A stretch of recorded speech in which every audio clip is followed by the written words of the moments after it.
Iba ngayon. Sir, magandang gabi. 31 po. 31. January 31. January 31 po tayo ngayon. Biglang dumating dito si Kuya, sumulpot na parambula. Dahil sa kanyang karamdaman, hindi niya maiangat ng maayos ang kanyang kamay. Napanood nyo lang kami kanina, no? Kanina, nakadikit po yung kamay ni Kuya. Paano ka bago pumunta rito? Gano'ng katas din kamay mo? Paano panginginig? Wala. Yung panginginig muna. Hindi, Ganyan lang. hindi na kaya. Hindi Ilang na kaya buwan? manginig yan. Ang tawag niya sa sakit niya, iangat mo muna. Ikaw, yung nasa likuran. Ano nakita mo, kuya? Hindi, nasa likuran yung kulay blue. Hindi makangat yung kamay niya, no? Paano yung nangyari kanina habang inaangat niya, Kuya?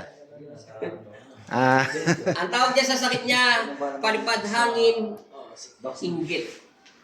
Ibig sabihin may nagagalit. Ano? o kumusta na po yung pakiramdam mo kayong Kuya? Okay na. Pero talagang naranasan mo yung para may tumutusok sa kamay mo? Oh, tawag ng palipad. Pag pumasok ka na kasi sa kulang mo, kuya, sigurado paralyzed ka.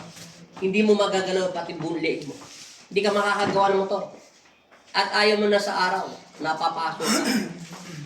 Gusto mo laging tahimik, magiging magagalitin ka.